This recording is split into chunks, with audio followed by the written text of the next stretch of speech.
ungkapan-ungkapan manis, tidak. Tapi beliau suka mengajukan pertanyaan introspeksi diri daripada beliau mengajukan persoalan pernyataan-pernyataan hanya untuk sekedar menghibur diri, saudara. Kenapa? Dengan introspeksi diri orang akan mengetahui apa kesalahan diri. Dengan mengetahui kesalahan diri, maka dia akan terdorong untuk memperbaiki diri. Dengan memperbaiki diri, insya Allah di kemudian hari tidak akan lagi terjadi bencana menimpa mereka, saudara.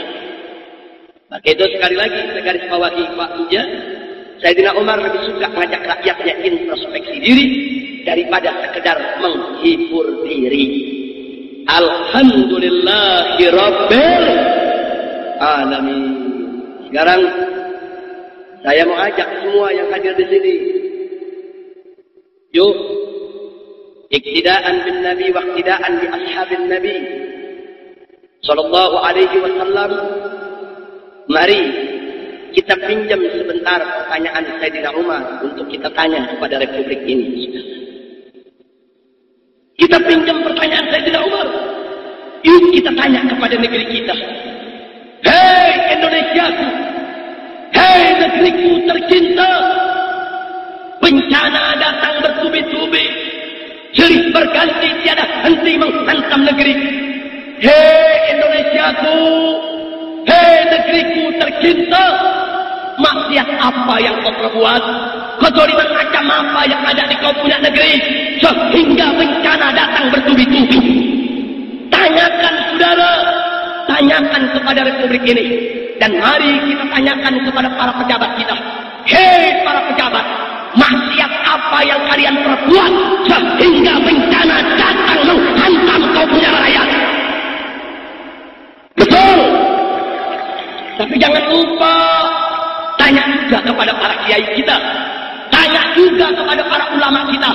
Hei para kiai, hei para ulama, maksiat apa yang selama ini kau biarkan? Maksiat apa yang tidak kau cegah? Maksiat apa yang tidak kau tentang? Maksiat apa yang kau diamkan sehingga maksiat itu merajalela ada di mana-mana? Allah murkakan bencana. Tanyakan saudara, dan tanyakan kepada diri kita masing-masing. Maksiat apa yang sudah kita perbuat? Sudahkah selama ini kita menjalankan sholat 5 waktu dengan baik? Sudahkah selama ini kita menjalankan puasa di bulan Ramadan dengan baik? Sudahkah selama ini kita membayar zakat harta kita dengan baik? Sudahkah selama ini kita menunaikan ibadah haji sesuai dengan tuntunan syariat Nabi, saudara? Sudahkah selama ini kita berbakti kepada kedua orang tua kita? Sudahkah selama ini kita menghormati para tetangga kita? Sudahkah selama ini kita jauhkan diri dari segala maksiat? Sudahkah kita menjauhkan diri dari judi, pelacuran, minuman keras, ekstasi, dan segala macam bentuk maksiat? Tanyakan kepada diri masing-masing, saudara. Betul? Tanya dong. Kalau kita banyak melakukan maksiat, pantas musibah datang bertubi-tubi, saudara. Sekarang saya mau tanya kepada yang hadir, jujur, di Indonesia maksiat banyak tidak? Judi, jawab yang kompak, judi. Yang enggak jawab jangan-jangan bandar itu. Ayo saya tanya semua, di Indonesia maksiat banyak tidak? Korupsi, judi, ekstasi, pornografi, porno aksi, pelacuran, aliran sesat. Itulah Indonesia. Kita jujur aja. Betul. Itulah Indonesia. Iya, balak lagi. Ya Allah. Nah sekarang jujur saya mau tanya sama yang hadir. Maksiat apa sih yang nggak ada di Indonesia? Ayo, saya bukan tanya maksiat yang ada, yang nggak ada.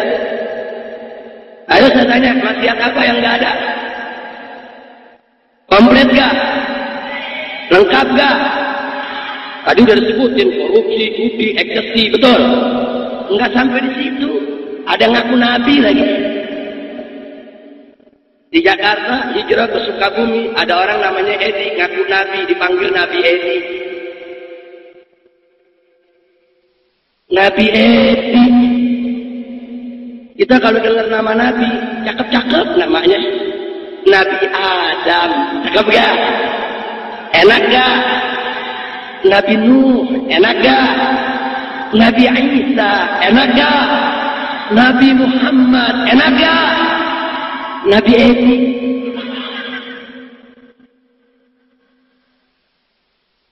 Maaf saudara, nama Edi-nya bagus, tapi jangan pakai Nabi.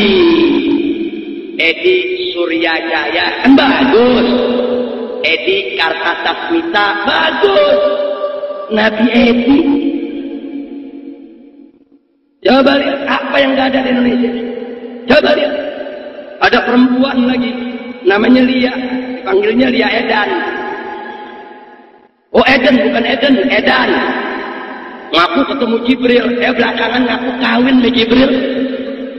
Jibril nafsu melihat. Astagfirullahaladzim. Akhirnya ditangkap oleh polisi. Masuk koran saudara. Apa koran bilang judulnya? Polisi berhasil menangkap Jibril. Wow. Udah, jadi saya tanya di Indonesia maksiat lengkap gak? Lengkap tidak? Lengkap tidak? Yang ngaku nabi ada gak? Ini maksiat apa yang gak ada? Semua maksiat saudara lengkap sudah. Sekarang jujur saya tanya, kalau maksiat banyak, nah sekarang musibah datang bertubi-tubi, wajar tidak? Wajar tidak? Rasain. Loh, kok nyukurin, bukan nyukurin. Ini sebagai satu pelajaran buat kita, saudara. Jangan sekali-kali menyalahkan Allah. Musibah bencana terjadi bukan karena Allah yang salah. Demi Allah, Allah tidak akan pernah menzalimi hamba-hambanya, saudara. Jangankan yang muslim, apalagi yang beriman bertakwa kepada Allah, sampai orang kafir sekalipun tidak akan pernah dizalimi oleh Allah Subhanahu wa taala. Tidak. Kalau nanti di akhirat orang-orang kafir akan dijebuskan oleh Allah ke dalam neraka jahanam, bukan Allah jahat, bukan Allah ganas, bukan Allah kejam, tidak, bukan Allah zalim, tapi mereka dijebloskan karena mereka tidak beriman kepada Allah semasa hidup di dunia. Betul? Jadi jangan coba-coba menyalahkan Allah. Maka itu sekarang saya tanya, di Indonesia banyak musibah, banyak bala, macam-macam bencana. Yang salah Allah atau kita? Allah atau kita? Baik saya tanya, Allah Maha Adil tidak? Siapa yang Maha Adil? Siapa yang Maha Pengasih? Siapa yang Maha Penyayang? Siapa yang Maha Santun? Siapa yang Maha Lembut? Allah.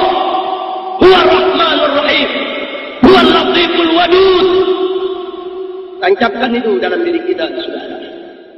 Allah tidak akan pernah menzalimi kita, tapi diri kita sendiri yang menzalimi daripada diri kita masing-masing. Maka itu, sebagaimana sudah kita tegaskan, Allah Maha Adil. Orang yang berbuat jahat, Allah timpakan musibah. Allah adil. Lalu bagaimana kalau akhirnya yang baik ikut terkena? Ya, kalau yang baik ikut terkena, tidak usah khawatir. Itu ujian dari Allah untuk membersihkan dirinya dari dosa dan kesalahan, sekaligus untuk mengangkat derajatnya di sisi Allah. Alhamdulillah. Sekarang kita lanjutkan masih soal musibah dan bencana. Suatu hari Pak, suatu hari Ibu, Nabi kita yang tercinta Sayyiduna Muhammad sallallahu alaihi wa alihi wa sahbihi wasallam, beliau pernah pulang dalam keadaan yang gemetar seperti orang yang ketakutan. Kemudian sekujur tubuhnya dibasahi oleh keringat dingin. Keringatnya sebesar-besar biji jagung. Nabi pulang ke rumah, disambut oleh istrinya tercinta yang bernama Sayyidatuna Zainab binti Jahsh radhiyallahu taala anha. Kemudian Zainab menyambut. Zainab kebingungan melihat Nabi dalam keadaan gemetar ketakutan saudara. Kemudian Sayyidah Zainab radhiyallahu anha mengambil kain pengering, dilapnya keringat kita punya Nabi alaihi salatu wassalam. Begitu Nabi sudah agak tenang, Siti Zainab memberanikan diri untuk bertanya, "Ya Rasulullah, ma yuksibu?" Wahai Rasulullah, apa gerangan yang membuat engkau ketakutan? Ada apa wahai Nabi? Wahai Rasul? Nabi menjawab kepada istri, bagaimana aku tidak takut? Wailul lil Arab min syarrin qad iqtarab. Celaka bagi bangsa Arab. Celaka bagi aku punya umat. Celaka min syarrin qad iqtarab, dari kejahatan yang sudah semakin mendekat. Ada apa Nabi mengatakan begitu?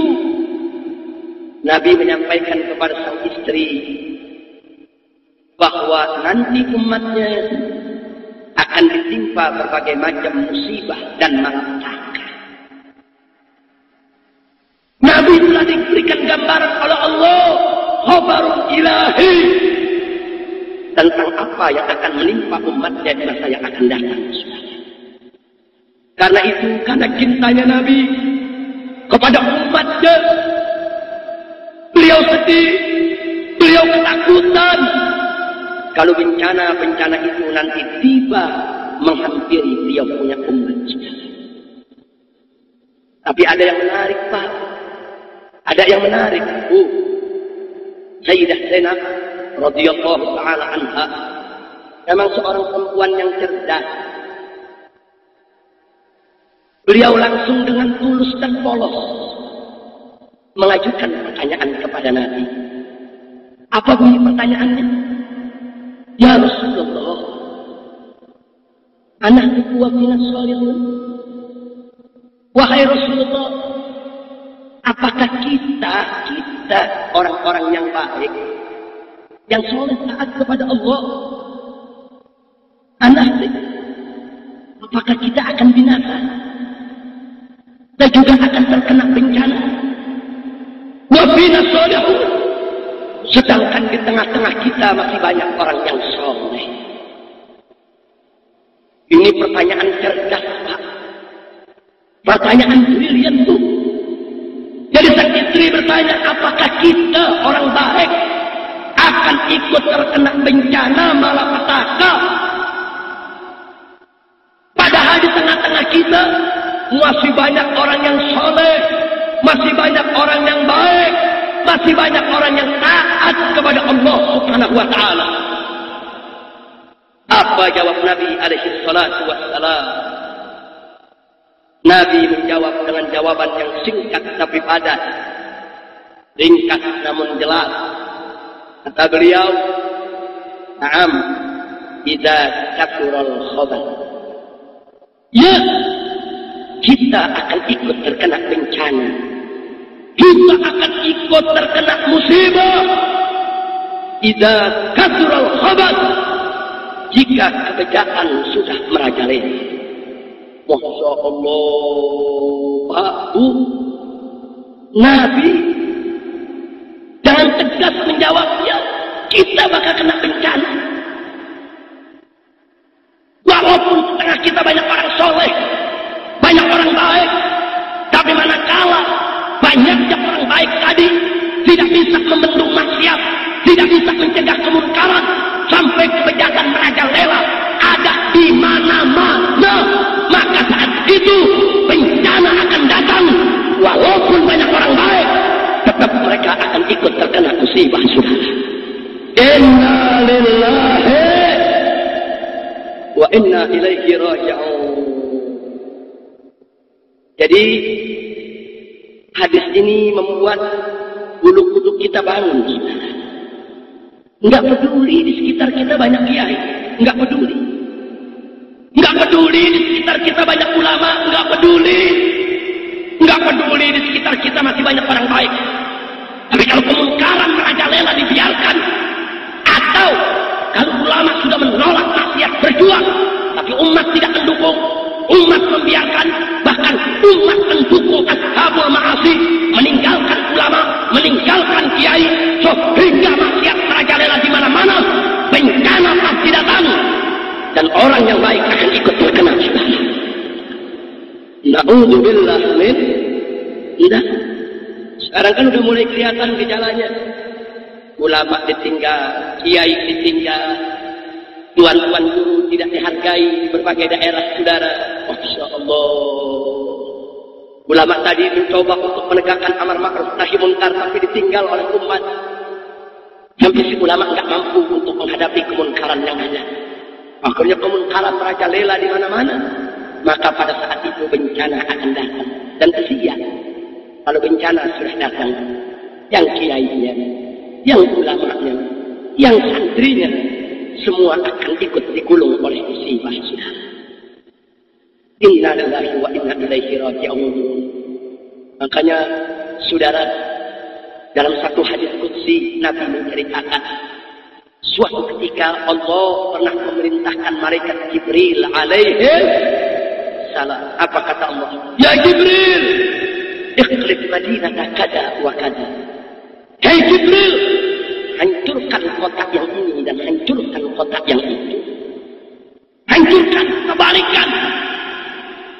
Kemudian Jibril alaihi salam melaksanakan perintah Allah. Dihancurkan kota-kota yang diperintahkan oleh Allah untuk menghancurkannya. Akhirnya tibalah Jibril kepada suatu kota yang Jibril berhenti, nggak berani menghancurkannya, saudara. Kenapa? Karena dalam kota tersebut masih ada seorang soleh.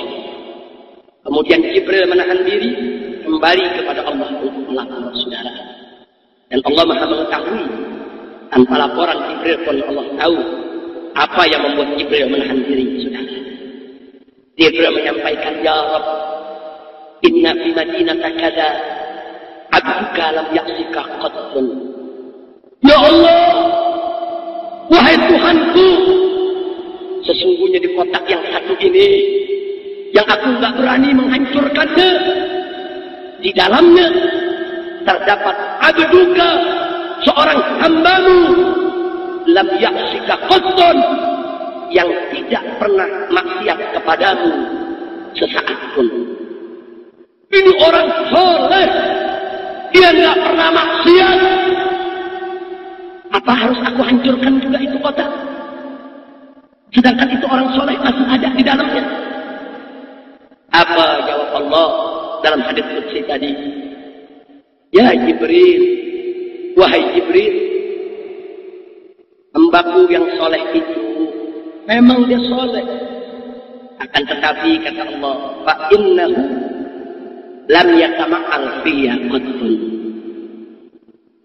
Tapi orang tersebut wajahnya tidak pernah berubah tatkala hukumku dilanggar di hadapannya. Insyaallah Allah menyampaikan kepada Jibril, betul, itu hamba memang soleh, tapi tatkala ada maksiat di hadapan dia, ada kemungkaran di hadapan dia, hukumku dilanggar di hadapan dia, jangankan untuk mencegah, wajahnya pun tidak berubah. Dia tidak peduli. Al-Imam Al-Habib Abdullah bin Ansi Al-Haddad radhiyallahu ta'ala anhu dalam kitab An-Nasaih Ad-Diniyah wal Wasaya Al-Imaniyah menukilkan satu riwayat yang bersumber dari Siti Aisyah radhiyallahu ta'ala anha, di mana diceritakan dalam riwayat tersebut bahwa dulu suatu ketika Allah pernah menghancurkan satu negeri. Padahal di dalam negeri tersebut ada 18.000 orang soleh. Bahkan dalam riwayat tadi yang dinukilkan oleh Al-Habib Abdullah bin Alwi Al-Haddad disebutkan 18.000 orang soleh tersebut a'maluhum ka'a'malil anbiya. amal perbuatan mereka, ibadah mereka seperti amal perbuatan dan ibadah para nabi. Tapi tetap dihancurkan oleh Allah. Kenapa? Karena maksiat merajalela. 18.000 orang soleh tadi tidak mampu untuk membendung maksiat yang ada, saudara. Kemungkaran di mana-mana, kezaliman di mana-mana, kemaksiatan di mana-mana. 18.000 itu sudah angkat tangan, tidak mampu, saudara. Akhirnya Allah yang turun tangan untuk menghancurkan negeri tersebut. Dan akhirnya 18.000 orang soleh ikut terkena bencana.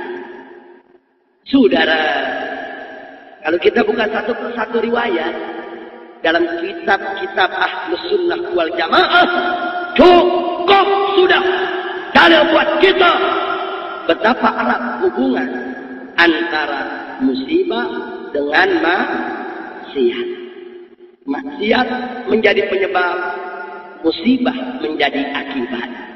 Jadi kalau kita tidak mau dapat musibah, stop dulu sebabnya, saudara. Jangan apa, tingkatkan iman takwa kita kepada Allah. Stop segala bentuk maksiat. Jangan ada yang berjudi, jangan ada yang berzina, jangan ada yang menenggak minuman keras, jangan ada yang mengkonsumsi narkoba dan ekstasi.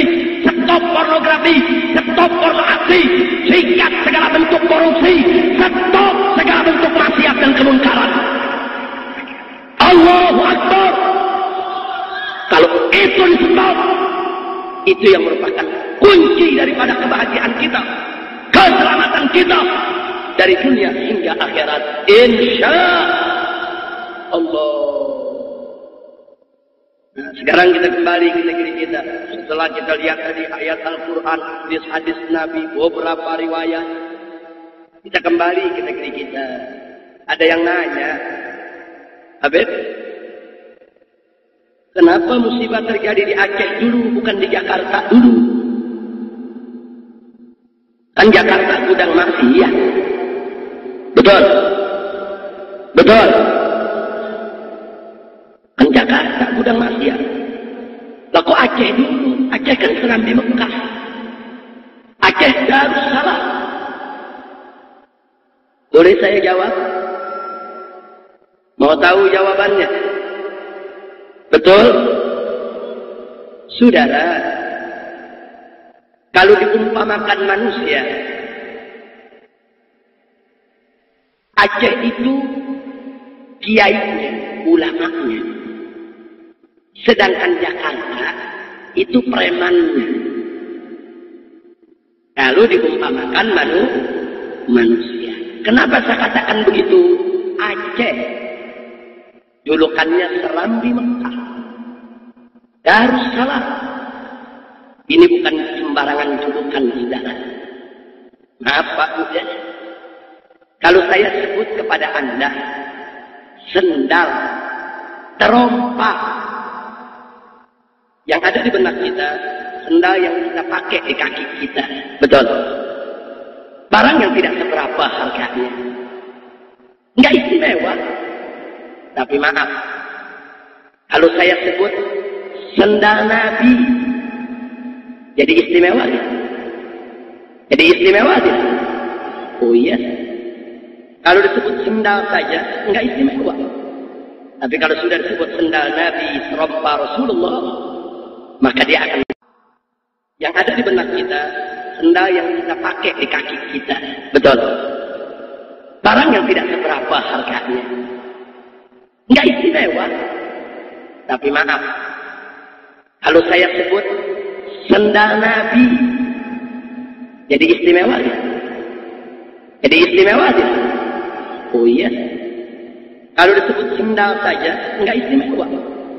Tapi kalau sudah disebut sendal Nabi, serompa Rasulullah, maka dia akan menjadi istimewa. Begitu juga kalau saya sebut unta. Kalau disebut unta, binatang. Binatang yang tidak memiliki akal yang sempurna seperti manusia. Hanya seekor binatang. Mungkin kita lihat tidak istimewa. Tapi kalau kita sebut unta Nabi, jadi istimewa tidak? Yang bikin istimewa apa? Oh iya. Jadi kalau dalam bahasa Arab itu ada mudhaf dan mudhaf ilaih. Jangan lupa itu. Mudhaf ilaih itu bisa mengangkat derajat mudhafnya, saudara. Nah begitu juga Aceh. Kalau Aceh disebut Serambi, nggak istimewa. Kalau Aceh disebut Serambi Sumatera, nggak istimewa. Kalau Aceh disebut Serambi Indonesia, nggak istimewa. Tapi begitu Aceh disebut Serambi Mekah, ini amanat berat di pundak Aceh, saudara. Aceh menjadi istimewa. Julukan Serambi Mekah itu nggak boleh dipermainkan, nggak boleh disederhanakan, saudara. Itu menjadi satu amanat di mana Aceh harus betul-betul selalu dijaga daripada segala kekotoran maksiat. Betul. Aceh istimewa, saudara.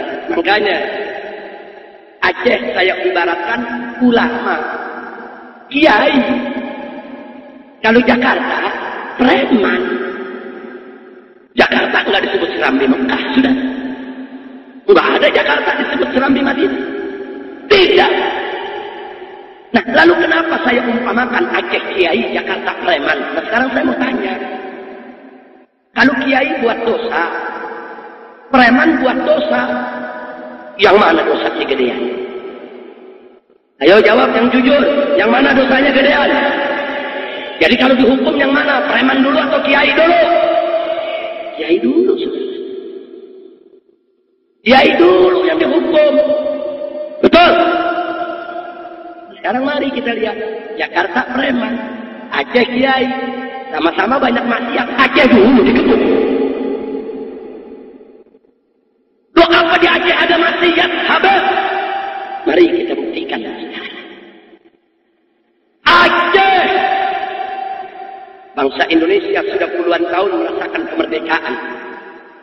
Kita bisa tertawa, gembira, senang. Tapi Aceh selama puluhan tahun tidak pernah merasakan kegembiraan tersebut. Di zaman Orde Lama, Aceh dikejar, dituduh sebagai pemberontak. Di zaman Orde Baru, tahun 80-an, diberlakukan operasi militer di Aceh. Ribuan masyarakat Aceh menjadi korban. Dan di era reformasi, perang tetap bergejolak di Aceh, di Bandung. Coba kita lihat, ada apa dengan Aceh? Saudara, Tentara Nasional Indonesia dengan gerakan Aceh Merdeka yang dikenal dengan istilah TNI dan GAT, puluhan tahun diadu di Aceh, saling serang, saling tembak, saling bunuh satu sama lainnya di Bandung. Saya tidak terlalu simpati kalau GAM perang dengan TNI. Kenapa?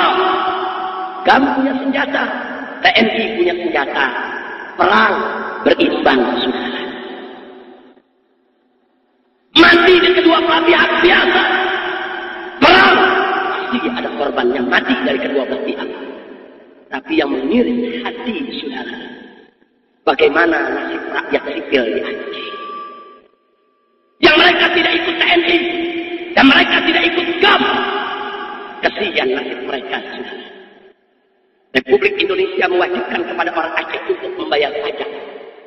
Kalau tidak membayar pajak, mereka dituduh membelot kepada GAM. Mereka akan diseret untuk dihukum, saudara.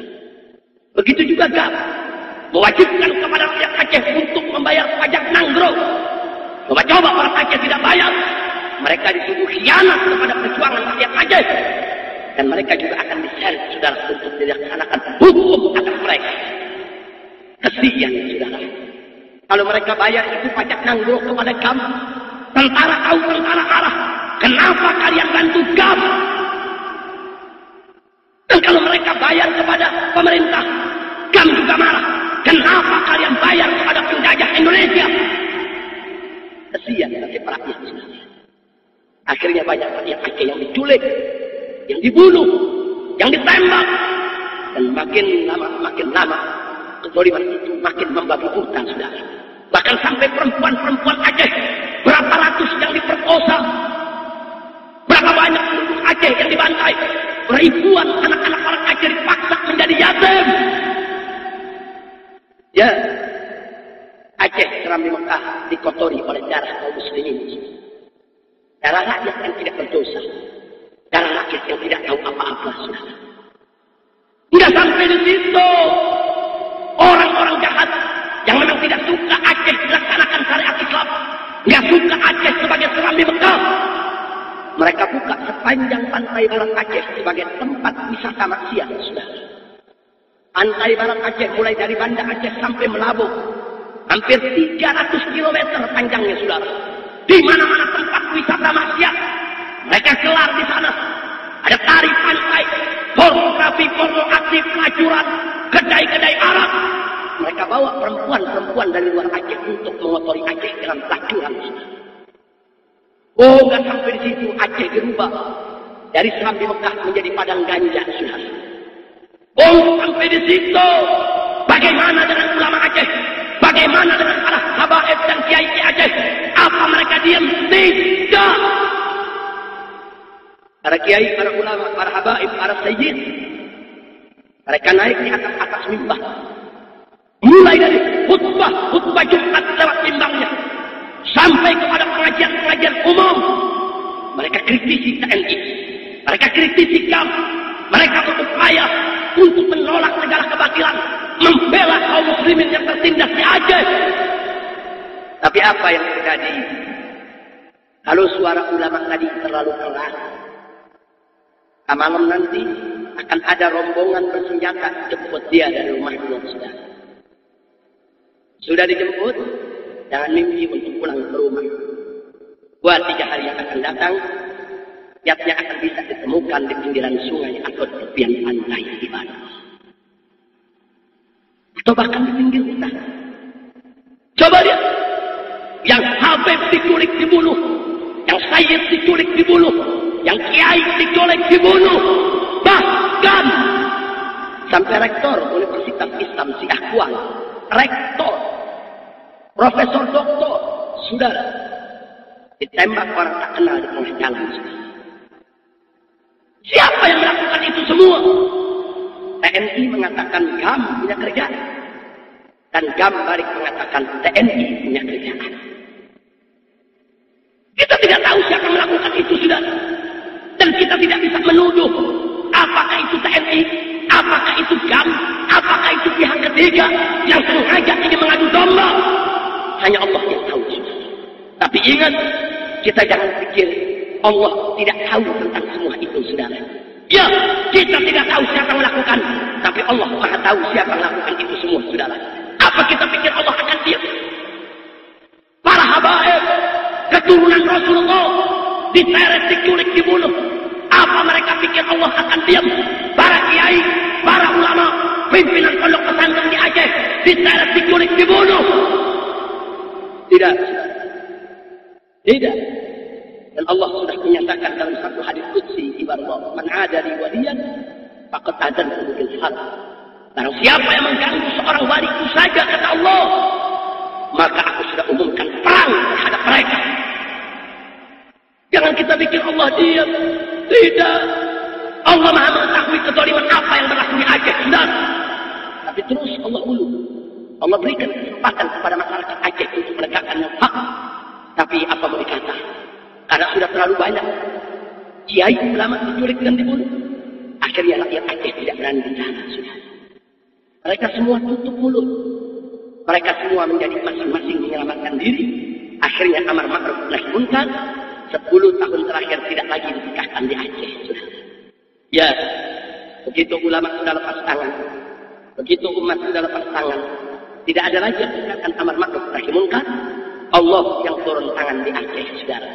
Allah kirimkan gelombang tsunami di pantai barat Aceh. Dari Banda Aceh sampai Melabuh sepanjang 300 km tepian pantai. Semua tempat maksiat rata dengan tanah. Tapi itulah, saudara. Kalau Allah sudah kirim bala tentaranya, nggak peduli. Akhirnya yang ulama ikut kena, yang santri ikut kena. Ratusan pondok pesantren dihantam, digulung oleh tsunami, saudara. Ada sebuah pondok pesantren di wilayah Lamno dipimpin oleh Kiai Haji Asnawi. Itu santrinya, saudara, belasan ribu. Luar biasa pondok pesantren besar. Dihantam dengan tsunami. Itu yang tersisa hanya Pak Kiai dengan 16 santrinya, saudara. Keluarga Pak Kiai, anak menantu, cucu, semua digulung. Tidak ketahuan entah kemana mayat mereka, saudara. Belasan ribu santri semua digulung. Bahkan sampai pondok pesantren, tanda patok tanahnya pun hilang semua, lenyap digulung tsunami. Saudara, karena kalau sudah datang nggak peduli mau kiai apalagi bajingan. Nggak ada itu tsunami nanya mana rumah kiai, nggak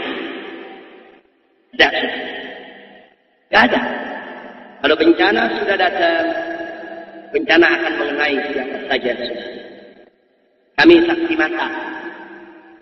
Saya bawa 1.300 laskar front pembela Islam ke Aceh sehari pasca tsunami. 4 bulan pertama kami kerja, saudara. 4 bulan pertama kami kerja, lebih dari 60.000 mayat kami evakuasi. 4 bulan, 60.000 mayat. Dan itu belum selesai.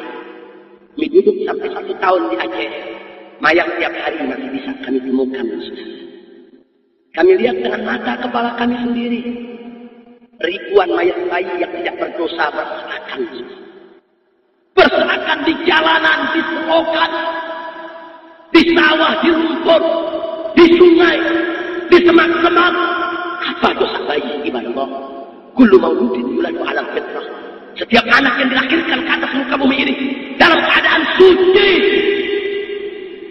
Tapi coba lihat, kesian. Bayi yang tidak berdosa sekalipun digulung oleh tsunami. Saudara, kalau kiai digulung, santri digulung, bayi yang tidak berdosa digulung, jangan bertanya tentang mereka yang bertingkat. Ribuan mayat tentara, ribuan mayat polisi, kami yang kumpulkan. Lengkap dengan senjata mereka, lengkap dengan granat, amunisi dan peluru mereka. Ribuan mati di mana-mana. Dan kami masih temukan lagi pasukan-pasukan bersenjata yang tidak dikenal, lengkap dengan senjata dan amunisi. Kemana mereka saat tentara Allah datang? Mana senjata mereka? Mana granat mereka? Mana amunisi mereka? Mana panser mereka? Apa mereka punya kekuatan untuk menolak datangnya tentara Allah? Tidak.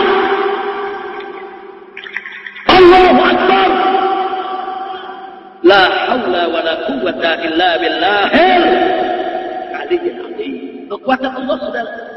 Panser-panser tentara itu hantam gelombang tsunami. Itu terbuat dari baja Israel. Coba lihat. Tapi itu tadi, saudara, kalau Allah sudah turun tangan, kesian. Yang baik itu tenang. Tapi mudah-mudahan, sebagaimana tadi sudah kita ungkap, musibah yang menimpa orang-orang baik tersebut akan menghapuskan segala dosa mereka, meninggikan derajat mereka di sisi Allah, dan menjadi penyebab turunnya rahmat akan mereka masuk ke dalam surganya Allah. Amin ya Rabbal Alamin. Saudara, Aceh belum selesai. Terjadi gempa Jogja. 300 laskar FPI kami kirimkan ke Jogja. Dari sebelum terjadi gempa, karena kami waktu itu mengikuti program waspada Merapi. Tapi tiba-tiba terjadi gempa. Masya Allah, ribuan orang mati, saudara, walaupun tidak sedahsyat Aceh. Ratusan mayat kami evakuasi dari balik reruntuhan. Belum selesai Aceh, datang lagi tsunami di Pangandaran. Ada apa dengan Jogja? Kita tidak bisa menutup mata. Jogja ini pusat kristenisasi, saudara. Pusat pemurtadan di mana-mana. Dan banyak orang mencampur adukan antara ajaran Islam dengan ajaran kejawen. Banyak orang yang sudah percaya dengan hal-hal yang berbau kemusyrikan. Akhirnya datang terjadi apa yang terjadi di Jogja. Dan kita jangan tutup mata dengan Pangandaran. Kami juga turun di Pangandaran. Seluruh laskar FPI yang ada di Ciamis, Cilacap, Tasik dan Garut, dari mulai malam terjadi bencana, mereka semua turun di Pangandaran, saudara. Itu seluruh tempat maksiat yang ada di pinggiran Pangandaran, porak-poranda. Tempat maksiat. Ya, selama ini ulama-ulama Ciamis sudah kasih tahu. Ulama-ulama Ciamis sudah bicara. Tapi mereka tidak peduli. Tetap kemaksiatan merajalela di Pangandaran. Jadi jangan salahkan Allah kalau Allah kirimkan bencana tersebut. Lalu bagaimana Jakarta? Tinggal tunggu giliran. Memang kita tidak mau terjadi bencana. Karena itu kami tegakkan amar ma'ruf nahi munkar. Kami lawan berbagai macam kemungkaran di ibu kota Jakarta. Agar Allah tidak memporak-porandakan ibu kota, saudara. Tapi kalau memang ternyata kemaksiatan itu tetap merajalela dan kemampuan kami hanya sebatas itu untuk mencegah kemunkaran, apa mau dikata? Serahkan kepada Allah, pasrahkan apapun yang terjadi, saudara. Dan saya bisa bayangkan, Jakarta dihantam gempa dengan kekuatan di atas 8 skala Richter saja. Berapa juta yang akan jadi korban, saudara? Gedung-gedung pencakar langit. Jakarta setiap hari penduduknya ada 15 juta orang. Dan kalau di hari kerja, penduduknya bisa mencapai 20 juta orang. Ngurus mayat 130.000 mayat di Aceh. 1 tahun baru kelar. Karena tertimpa reruntuhan, nggak mudah untuk mengangkatnya. Mayat-mayat ada di alam terbuka. 1 minggu tidak kita angkat. Di alam terbuka, perut-perut mereka mulai meletus. Masuk 1 bulan, badan mereka sudah mulai dimakan oleh belatung. Ulat di mana-mana, bolong di sekujur badan. Kalau sudah masuk 2 bulan, maka mayat-mayat tersebut sudah membusuk.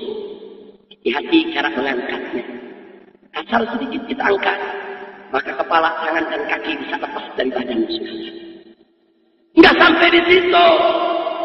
Kami alami sendiri bagaimana relawan-relawan FPI tatkala turun di Aceh berebut dengan anjing-anjing gunung, anjing-anjing hutan yang ingin memangsa dari mayat-mayat yang berserakan. Ya, kita berlomba mana lebih dulu. Kalau anjing-anjing tadi lebih dulu, mereka akan makan sisa-sisa mayat yang ada. Tapi kalau kita yang lebih dulu, maka kita akan segera menyelamatkan jenazahnya untuk kita urus sebagaimana mestinya. Oh, mengerikan, saudara. 130.000 mayat di Aceh. 1 tahun belum selesai. Lalu bagaimana Jakarta?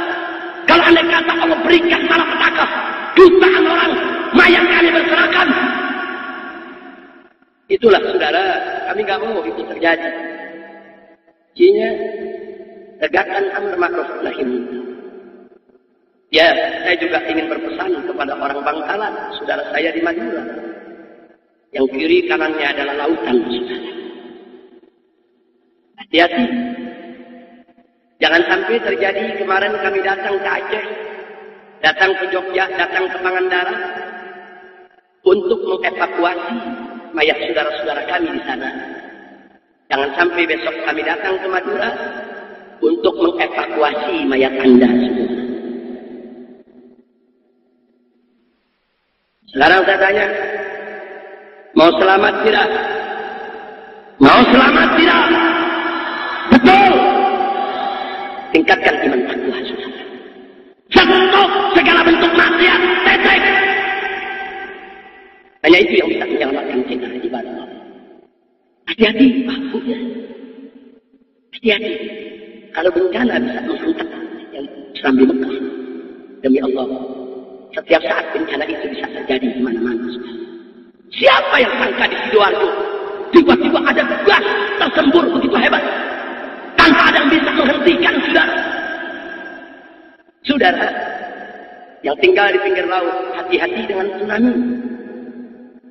Yang tinggal di atas gunung, hati-hati dengan letusannya. Yang tinggal di pebukitan, hati-hati dengan longsornya. yang tinggal jauh dari gunung, jauh dari perbukitan, jauh dari laut. Kami Allah. Bumi di bawah telapak kaki kita setiap saat bisa terbelah untuk menelan kita. Allah bisa mengirimkan malapetaka kapan saja, di mana saja, dalam bentuk apa dan bagaimana saja, sesuai dengan kehendak Allah. Kalau kita ingin menyetop agar bencana itu tidak terjadi, ketuklah pintu rahmat Allah. Karena Allah berfirman dalam hadis qudsinya, sabaqat ghadabi rahmati. Rahmatku mendahului kemurkaanku. Bagaimana cara menutup pintu rahmat Allah? Tingkatkan iman takwa, jalankan segala perintah Allah dan Rasulnya, tinggalkan segala larangannya, semata-mata hanya untuk mendapatkan ridha Allah. Dan stop segala bentuk maksiat yang mampu kita stop. Yang tidak mampu, serahkan kepada Allah sendiri. Allah akan menyelesaikan sisanya. Kalau kita sudah memulai dengan kemampuan kita sudah. Insya Allah. Hati-hati, saya di sini bukan lagi menakut-nakutkan, tidak. Fadzakir, innama anta mudzakir. Kita cuma ngasih peringatan aja, cuma ngasih peringatan. Dan ingat, inna dzikra tanfa'ul mu'minin. Peringatan itu sangat manfaat bagi orang yang beriman. Jadi stop dari segala kemunkaran dan kemaksiatan. Mudah-mudahan Allah selamatkan Madura ini. Allah jadikan Madura ini sebagai jaziratan salihah, jaziratan thayyibah, jaziratan mubarakah. Amin ya rabbal alamin. Nah, saudara, akhirnya setelah panjang lebar ceramah bicara tentang berbagai macam kemungkaran dan kemaksiatan, balas saatnya saya untuk menyampaikan, inilah sebabnya Pak, inilah sebabnya Bu, kenapa saya dan kawan-kawan di Front Pembela Islam mati-matian jatuh bangun untuk menegakkan amal ma'ruf nahi munkar. Maaf Pak Bu ya, memang banyak orang mengecam kami, banyak orang tidak suka dengan cara-cara kami, dan memang kami juga akui cara-cara kami banyak dinilai sebagai cara-cara yang kasar, yang jauh dari kelembutan. Tapi Anda tidak boleh lupa bahwa semua berita-berita itu merupakan bentukan media yang sering umat Islam tidak lagi melakukan konfirmasi dan tabayyun. Saya mau sampaikan Bapak Ibu kepada semua yang saya cintai, bahwa kemungkaran manakala masih bersifat individual perorangan, itu kita nggak boleh kasar, Pak. Kita nggak boleh kasar, Bu. Kita mesti lembut, kedepankan kesantunan. Maksud saya maksiat individual perorangan, maksiat yang dilakukan dari orang ke orang. Ada yang judi, yang nggak sholat, dan seterusnya. Itu maksiat perorangan. Saya tidak memandang remeh maksiat perorangan. Hanya maksiat perorangan macam ini, sikapilah dengan arif dan bijak. Karenanya Pak, Bu, Front Pembela Islam dari Sabang sampai Merauke itu tidak mengurusi maksiat perorangan dengan cara fisik keras, tidak. Kami mengurusnya tetap dengan cara dakwah.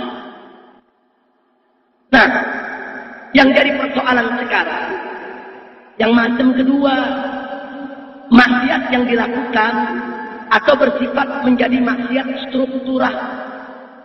Maksiat yang dilakukan secara sistematis, terkoordinir. Maksiat yang punya godfather, pimpinan mafia.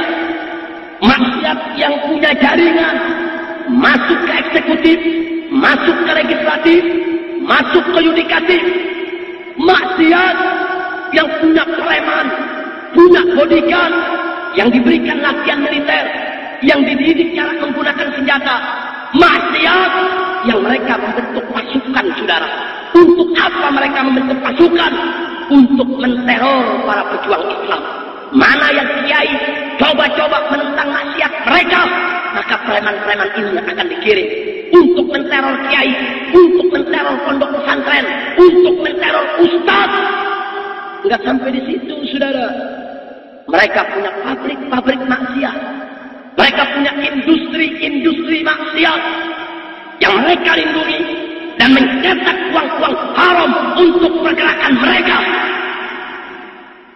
Ini saya sebut maksiat struktural. Ini beda dengan yang barusan. Kalau yang barusan maksiat perorangan. Gak usah keras-keras, nasihati aja dengan terbuat, saudara. Tapi yang saya cerita sekarang ini maksiat struktural. Mereka punya orang di kepolisian, mereka punya orang di kejaksaan, mereka punya orang di kehakiman. Kalau anggota mereka tertangkap, maka orang-orang mereka yang akan melepas. Dan ini tidak sembarangan. Anda coba-coba menghadapi mereka, negur mereka, Anda tidak punya kekuatan. Anda bisa dibunuh di tengah jalan. Atau Anda bisa dibuat cacat seumur hidup. Anda jalan, mereka bisa tubruk Anda dengan kendaraan. Kalau tidak mati, cacat seumur hidup. Ini cara-cara biadab mereka lakukan. Saya 16 tahun menghadapi orang-orang macam ini. Bukan baru 1 tahun, 2 tahun kita berjuang. Tidak. 16 tahun kita jatuh bangun sudah. Untuk menghadapi mereka, kita nggak bisa sendiri. Mereka punya kekuatan, kita juga harus punya kekuatan. Mereka punya pasukan, kita juga harus punya pasukan. Mereka siap mati, kita harus lebih siap untuk mati, saudara. Allahu Akbar. Mereka punya sistem, kita juga mesti tersistem, saudara. Mereka terorganisir, kita juga harus terorganisir. Dan mereka punya jaringan, kita juga harus punya jaringan, saudara. Ini maksiat yang kami hadapi, Pak. Ini yang kami perah. Ini yang kejahatannya kami begitu keras galak. Dan media tidak pernah mengungkapkan ini, saudara. Mereka punya uang, mereka bayar itu media. Jangan kau buat ya berita tentang kalau kami ini punya industri maksiat. Muat saja itu berita yang FPI brutal, FPI biadab, FPI garang. Mereka punya uang dan mereka punya jaringan, saudara. Pak, Bu, ada lagi yang lebih parah. Ini yang saya mau sampaikan. Kalau maksiat tadi, baru bentuknya sindikat mafia saja. Masih ringan, Pak. Masih ringan, Bu. Kita masih bisa ngadepinnya dengan mudah, insya Allah. Tapi sekarang yang jadi persoalan, maksiat di Indonesia sudah dijadikan sebagai senjata perang oleh musuh-musuh Islam untuk menghancurkan negeri dan bangsa ini, saudara.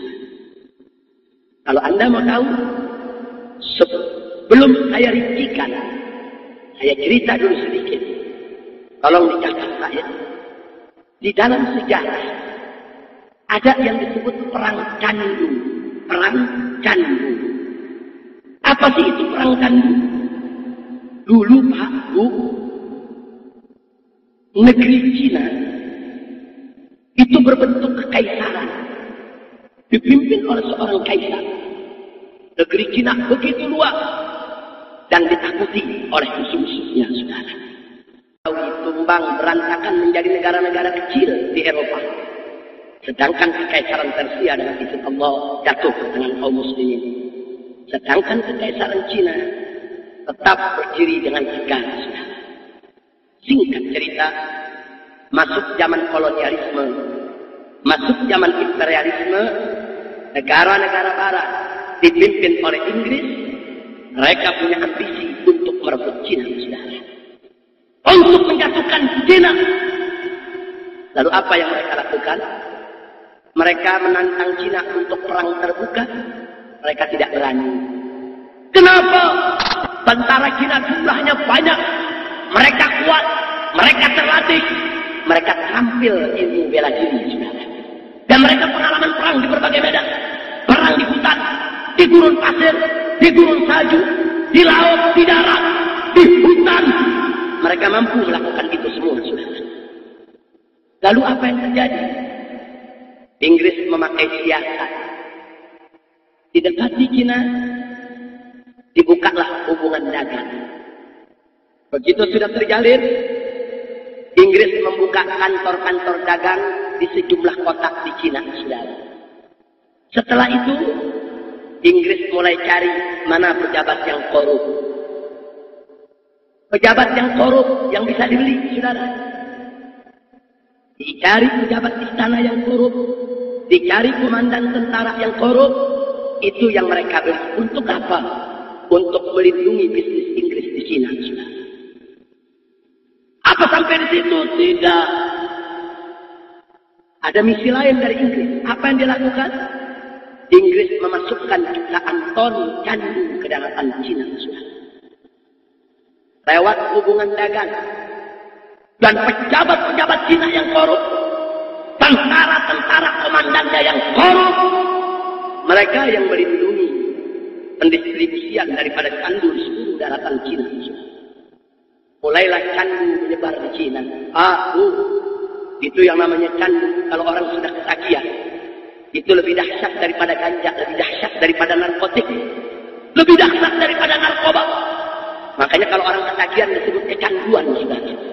Karena kekuatan candu untuk merangsang orang membuat ketagihan lebih hebat daripada barang haram yang lainnya. Akhirnya disebar itu candu ke seluruh daratan Cina. Dan tolong dicatat Pak Budia, dijual murah oleh Inggris, bukan dijual mahal. Loh, kenapa dijual murah? Supaya anak petani bisa beli, supaya tentara-tentara Cina yang gajinya kecil bisa beli, supaya rakyat jelata bisa beli. Dijual murah. Bahkan untuk komandan-komandan tentara diberikan gratis, saudara. Sebulan, 2 bulan, 1 tahun berlalu. Akhirnya yang ditunggu oleh Inggris tiba, saudara. Lebih dari 50% tentara Cina ketagihan candu di badan Allah. Anda tahu orang kalau sudah ketagihan candu, manakala dia minta candu, candu tidak ada, badannya gemeter, bentuknya lemas, tenaga hilang.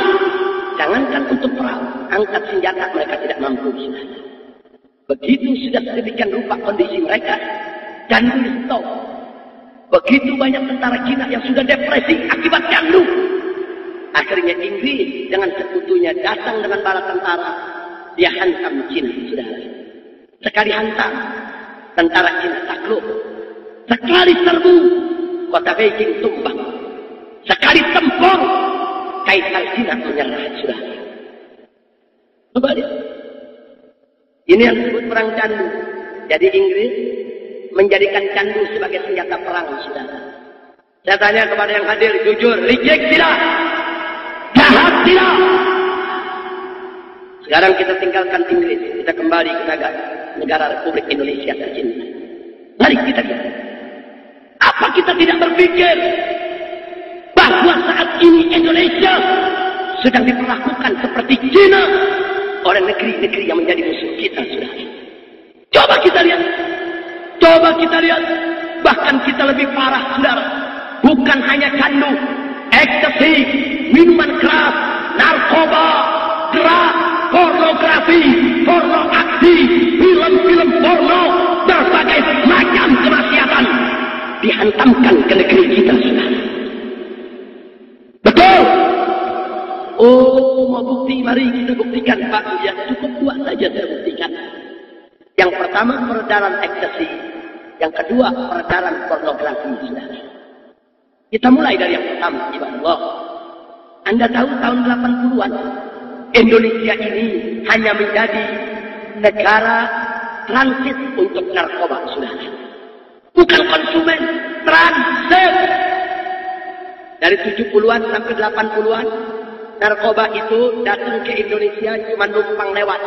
Setelah itu terbang ke negeri lain, saudara. Tapi masuk tahun 80-an sampai 90-an, Indonesia berubah menjadi negara konsumen. Karena mulai banyak pemuda-pemudi kita yang ketagihan narkoba, saudara. Begitu masuk tahun 90-an, apalagi tahun 2000-an, dengan sangat mengejutkan, Indonesia berubah menjadi negara produsen, saudara. Anda tahu 1 tahun yang lalu, 1 tahun yang lalu, saudara, di 3 pabrik ekstasi di wilayah Banten berhasil dibongkar oleh kepolisian Republik Indonesia. Mari satu contoh saja. Pabrik ekstasi yang ada di kota Tangerang. Begitu dibongkar, begitu terungkap, pabrik kecil saudara. Tapi satu harinya mampu mencetak lebih dari 2 juta butir ekstasi saudara. Per hari. Bahkan belakangan yang di Serang, pabriknya begitu besar, alatnya begitu canggih, lebih menyeramkan lagi. Mereka mampu mencetak ekstasi 1 juta butir per jam, saudara. Coba Anda lihat, 1 jam 1 juta butir, lalu 1 hari, 1 minggu, 1 bulan, sekian tahun selama mereka operasi. Dan itu baru 3 pabrik yang dibongkar. Lalu bagaimana dengan pabrik yang belum dibongkar? Yang belum terungkap. Maka itu jangan kaget. Ekstasi dijual murah di masyarakat. Dijual di keteng seperti permen. Kenapa di keteng? Supaya orang miskin bisa beli. Supaya anak petani bisa beli. Supaya tukang becak bisa beli. Supaya orang miskin bisa beli. Ya Allah. Mereka bukan cari duit. Tapi mereka ingin menghancurkan moral kita. Sudah. Pada akhirnya mereka ingin menghancurkan bangsa dan negara kita. Sudah. Tolong dicatat yang di Serang. Pabrik ekstasi yang diungkap ternyata yang punya orang muslim. Dan ternyata anggota yang ditangkap saudara staf-stafnya banyak yang WNA. Ada yang dari Australia, ada yang dari Jerman, ada yang warga Belanda, ada yang warga Italia. Mereka semua ditangkap oleh kepolisian kita, saudara. Orang-orang asing yang punya, orang-orang kafir yang punya. Apalagi tujuan mereka kalau bukan ingin menghancurkan negeri kita. Betul. Ya Allah, ini berat aku ya. Ini yang diurusi sama FPI. Bukan sembarang maksiat. Ini maksiat struktural. Ini maksiat yang menjadi perang besar. Sudah pindah sekarang ke pornografi, saudara. Setiap hari Indonesia saat ini diselundupkan jutaan keping VCD porno masuk ke negeri ini. Jutaan keping. Bahkan saat ini mereka sudah berani untuk memperbanyak VCD porno di dalam Indonesia. Dan mereka jual murah. 1 keping VCD porno di kota Surabaya, apalagi di Jakarta, cuma Rp1.000. Dan sekarang sudah ada DVD. 1 DVD dijual cuma Rp4.000. Anda tahu, kecanggihan DVD, dia mampu menampung 10 film porno sekarang. Cuma Rp4.000, 10 film porno. Dalam 1 disc, berarti 1 film porno, mereka hanya jual Rp400. Kenapa mereka jual murah? Mereka bukan mencari duit. Mereka menghancurkan moral kita. Oh, dengan alasan kecanggihan teknologi. Alat putar VCD. Beberapa tahun yang lalu harganya jutaan, saudara. Tapi sekarang diselundupkan oleh mereka. Diselundupkan jutaan mesin-mesin putar VCD di sini, saudara. Itu bisa kita dapatkan cuma harga Rp25.000, Rp40.000. Coba lihat. Kenapa dijual murah? Supaya orang miskin bisa beli. Supaya anak-anak muda bisa beli. Supaya anak sekolah bisa beli. Supaya petani bisa beli. Mereka menghancurkan moral kita di mana? Jadi ini bukan maksiat perorangan, Pak. Bukan. Ini perang.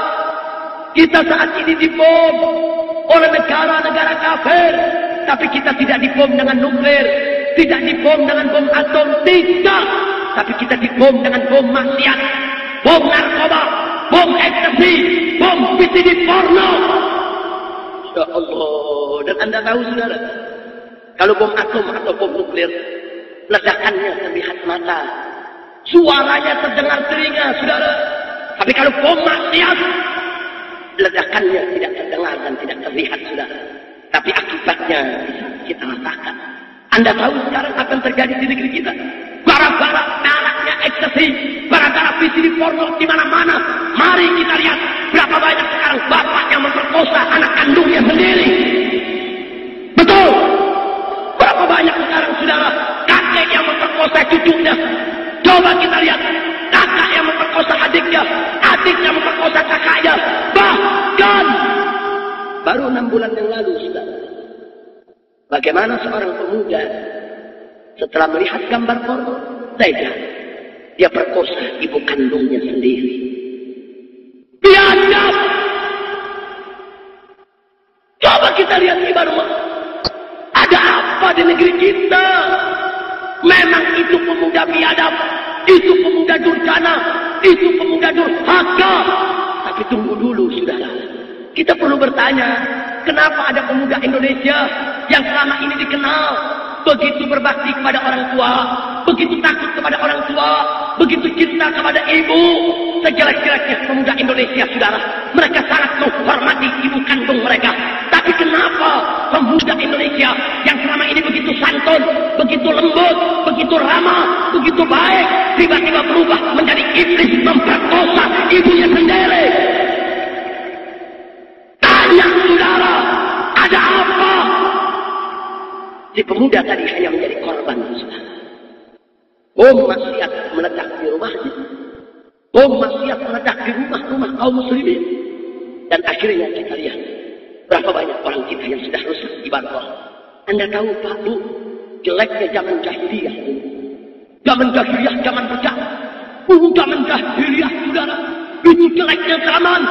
Tapi sejelek-jeleknya zaman jahiliyah, tidak ada anak memperkosa ibu kandungnya sendiri saudara. Kita dihancurkan Pak. Kita dihancurkan Pak. Dan maaf Pak Bu, kesian anak-anak gadis kita. Kenapa saya katakan kesian? Dulu Pak Bu, tahun 70, 80-an, anak-anak gadis kita kalau sudah masuk pintu halaman rumah, dia akan merasa aman dan tenang dari godaan lelaki hidung belang saudara. Kenapa dia tenang? Karena dia tahu di rumah ada bapaknya yang akan membela dia, ada abangnya yang akan menjaga dia, ada temannya yang akan ikut melindungi dia saudara. Apalagi kalau sudah masuk ke dalam rumah, apalagi kalau sudah masuk dalam kamar pribadi, aman. Dulu. Tapi saat ini kesian anak-anak gadis kita. Jangankan masuk ke dalam halaman rumah, jangankan masuk ke dalam rumah, sampai di kamar pribadi pun mereka tidak lagi aman. Manakala si anak gadis tahu bapaknya suka nonton VCD porno, abangnya suka mengkonsumsi ekstasi, pamannya suka melihat gambar-gambar porno, maka si anak gadis tidak akan pernah bisa aman. Kenapa? Karena bapaknya, abangnya, pamannya, keluarganya sendiri akibat kemungkaran tadi setiap saat bisa berubah menjadi setan yang siap untuk memperkosa anak gadis tersebut saudara. Betul. Betul. Sampai kapan ini kita mau biarkan saudara? Makanya Pak Bu, sebelumnya saya minta maaf. Itulah salah satu sebab kenapa anak-anak kami dari Laskar Front Pembela Islam, manakala mereka serbu gudang ekstasi atau gudang VCD porno atau gudang-gudang maksiat lainnya, mereka kelihatan begitu garang. Ada apa? Sebab Pak Bu, pada saat anak-anak kami serbu gudang VCD porno atau gudang ekstasi, saat di tangan mereka, mereka sita VCD porno dan ekstasi yang mereka lihat di tangan mereka. Ini bukan VCD porno, ini bukan ekstasi, tapi ini adalah amunisi musuh yang ditembakkan ke umat Islam.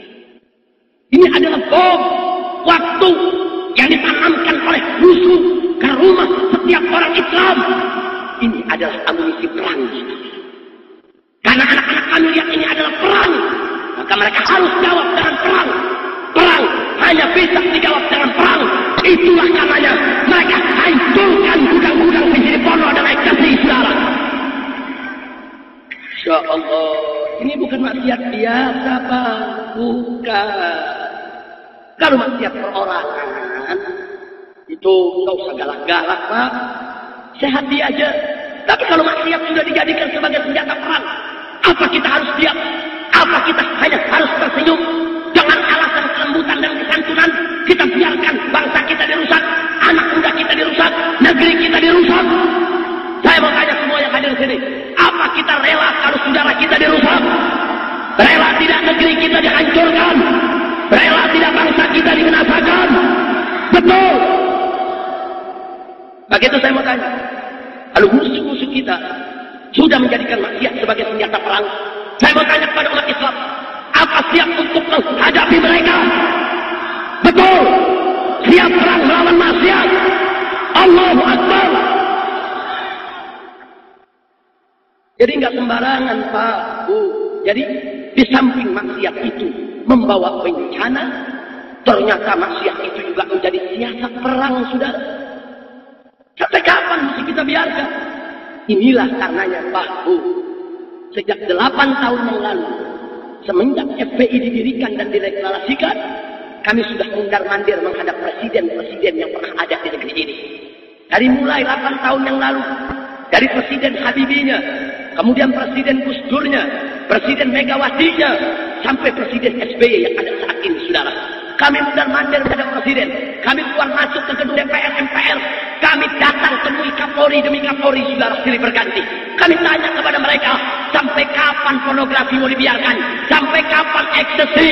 Sampai kapan VCD porno mau dibiarkan? Sampai kapan? Apa sampai semua ibu diperkosa oleh anaknya? Apa sampai semua bapak memperkosa putri-putrinya? Sampai kapan mau dibiarkan? Ya Allah. Ini perang, ini perjuangan. Baru tahun ini mereka mau dengar. Baru tahun ini mereka bicara rancangan undang-undang anti pornografi dan pornoaksi, sudah. Alhamdulillah. Alhamdulillah. Walaupun 8 tahun kami menunggu, tapi akhirnya kita sudah tiba pada satu proses di mana mereka sudah mulai mau mendengar dan membahas, saudara. Walaupun gak gampang, Pak. Untuk menggolkan RUU APP gak gampang. Banyak penghalangnya, banyak musuhnya, banyak yang mencoba untuk menggagalkannya. Betul. Begitu saya tanya, pornografi, pornoaksi di Indonesia dilarang, setuju tidak? Setuju tidak? Kalau dibuat aturan tidak boleh ada pornografi, pornoaksi di Indonesia, setuju tidak? Saudara, ini perjuangan. Tapi sedih, Pak, Bu. Kalau yang kami hadapi musuh-musuh kami, oknum-oknum pejabat bejat, bagi kami tidak ada apa-apanya, saudara. Tidak ada apa-apanya. Mafia-mafia yang katanya menakutkan kita siap untuk lawan mereka. Tidak peduli. Ahli maksiat, preman, bodyguard, semua itu tidak seberapa untuk kita hadapi, saudara. Tapi yang membuat hati ini teriris, yang membuat kita harus menangis, mana ada oknum-oknum yang menamakan diri sebagai kiai, ikut menolak daripada RUU anti pornografi, pornoaksi. Sakit, saudara. Kenapa harus kiai yang menolak? Kenapa harus kiai yang membiarkan pornografi, pornoaksi? Kenapa harus kiai yang bela maksiat? Sakit hati ini, saudara. Sedih, sedih, saudara. Kalau oknum pejabat mau bejat, tidak perlu khawatir kita hadir. Mafia-mafia sindikat yang begitu menakutkan, punya preman yang begitu banyak, tidak perlu khawatir kita hadapi, saudara. Tidak. Tapi manakala orang yang disebut ulama, kiai, ustaz, tokoh agama, kemudian berpihak kepada kemungkaran dan kemaksiatan, musibah. Ibadah Allah, ibadah Allah. Tapi kami tidak akan pernah peduli, enggak. Tidak, saudara. Walaupun kita harus menumpahkan darah, basahi bumi pertiwi ini. Demi Allah, amar ma'ruf nahi munkar wajib untuk ditegakkan, saudara. Enggak boleh kita biarkan bangsa ini dimurkai oleh Allah, dan enggak boleh kita biarkan bangsa ini dihancurkan oleh musuh-musuhnya. Betul? Setuju? Oh, ada yang mengatakan, Habib, kalau kita melawan maksiat kan berat. Mereka punya preman, mereka punya bodyguard, Mereka bisa culik kita, mereka bisa bunuh kita, bahkan mereka punya oknum-oknum pejabat yang bejat. Mereka bisa angkat kita, hitam jadi putih, putih bisa jadi hitam. Kita benar disalahkan, kita dijebloskan ke penjara. Itu kan berat, Beb. Saya ingin sampaikan, saudara. Ya. Tapi Anda mesti tahu, saudara. Demi Allah, saudara. Kita ditangkap di penjara, bahkan dibunuh sekalipun, jauh lebih baik daripada kita membiarkan negeri kita dihancurkan, bangsa kita dimusnahkan oleh musuh-musuh Islam. Betul, saudara. Kalau kita melawan preman yang kata menakutkan, demi Allah kita belum tentu kalah, saudara. Kalau kita berhadapan dengan oknum-oknum pejabat-pejabat, walaupun tinggi pangkatnya, jabatannya, belum tentu kita kalah lawan mereka, saudara. Tapi kalau kita sudah menghadapi muka Allah, tentara Allah yang datang, gelombang tsunami, longsor, gempa bumi, aina mafar, kemana kita mau lari? Tidak ada tempat untuk lari bagi kita. Ya Allah, saudara, tak apa-apa kita yang dibunuh. Ya Rabb, kami yang dibunuh, kami di penjara. Tak apa-apa ya Allah. Kami duduk situ ya Allah. Jangan kau murkai negeri ini. Jangan kau murkai bangsa ini. Jangan kau binasakan umat Islam yang ada di negeri ini ya Allah. Tak apa-apa. Kita berkorban di jalan Allah. Asal Allah tidak turunkan azabnya. Tak apa-apa. Kalau kita diam menghadap maksiat, saudara, tsunami datang, gempa datang, yang kena bukan diri kita saja, saudara. Bapak kita, ibu kita, nenek kita, kakek kita, istri kita, anak kita, guru kita, santri kita, keluarga kita, sampai tetangga kita, masyarakat kita, kampung kita, negeri kita, semua ikut terkena bencana. Ya Allah, tapi kalau kita lawan preman, kita yang kena dari penjara sama aparat yang bejat. Cuman kita yang kena, saudara. Gak apa-apa. Anak kita, istri kita, ada Tuhannya yang menjaga, ibadallah. Maka itu saya sampaikan sekali lagi kepada semua, ibadallah. Inilah sebabnya kenapa kadang-kadang kami harus mengambil sikap tegas, karena kami lihat ini adalah perang. Dan ini perang lebih menakutkan daripada perang dengan senjata. Kalau kita perang dengan senjata dengan orang kafir, kita tembak dia tembak kita, salah satu atau keduanya mati, selesai sudah. Kalau kita perang lawan manusia, dia bukan hanya tembak kita, dia hancurkan istri kita, dia hancurkan anak kita, dia hancurkan keluarga kita, dia hancurkan anak cucu kita, dia hancurkan generasi kita. Dan ini perang yang sangat-sangat menakutkan di bangsa. Maka itu, Pak Bu, kami tidak akan pernah kompromi. Enggak. Kita enggak peduli. Mau siapapun orangnya. Apakah itu kiai? Apakah itu tokoh agama? Apakah itu dianggap wali? Kalau salah, katakan salah. Hak, katakan hak. Batil, katakan batil. Benar, katakan benar. Betul? Enggak boleh, saudara. Mentang-mentang seorang kiai, kita hormati selama ini. Tahu-tahu melakukan satu kesalahan, kita biarkan. Haram.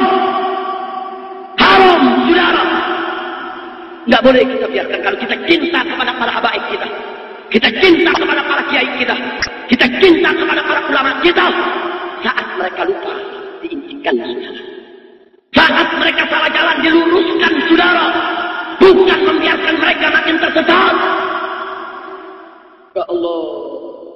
Itu kami tidak peduli. Oh, saya diancam. Katanya mau dicegat, mau diculik, mau dibunuh. Dipikir kita takut. Tidak, ibadallah. Malam ini seorang habib mati terbunuh di jalan dakwah. Besok atau lusa akan lahir ribuan habaib yang lainnya untuk melanjutkan perjuangan kita. Allahu Akbar. Dan ingat, malam ini seorang kiai diculik dibunuh karena menegakkan kebenaran. Masih ada jutaan kiai yang siap untuk mengobarkan perang melawan kezaliman. Betul. Allahu Akbar. Jadi kita tidak akan pernah mundur untuk mengatakan yang hak itu hak, yang batil itu batil. Kami bukan orang politik. Kami bukan orang partai. Front Pembela Islam bukan partai politik. Kami hanya menegakkan amar ma'ruf nahi munkar. Oh, kemarin diancam Habib. Katanya FPI mau dibubarkan. Saya jawab singkat. FPI nggak usah dibubarkan. Asal tegakkan hukum di Indonesia, stop maksiat, FPI bubar sendiri. Betul? Betul? Karena FPI bukan tujuan perjuangan. FPI itu cuma kendaraan untuk menuju Allah. Tujuan perjuangan kita adalah ridho Allah, bukan FPI sekarang. Maka itu saya tidak pernah gusar. Apa FPI mau dibubarkan? Tenang aja. Kenapa sih repot-repot? FPI boleh dibubarkan. Tapi saya tanya, amar ma'ruf nahi munkar bisa dibubarkan nggak? Nggak bisa. Oh, hari ini Front Pembela Islam dibubarkan nggak apa-apa. Besok saya dirikan Front Pecinta Islam. Dibubarkan lagi. Lusanya saya bentuk lagi Front Penegak Islam. Dibubarkan lagi. Hari berikutnya saya bentuk lagi Front Persaudaraan Islam. Pengurusnya tentu juga. Kenapa sih bingung, saudara? Kenapa bingung? Jangan nama sebuah organisasi, saudara. Jangan. Oh, saya larang keras kalau aktivis FPI fanatik kepada organisasi. Tidak. Dia harus fanatik kepada perjuangannya. Fanatik kepada Allah.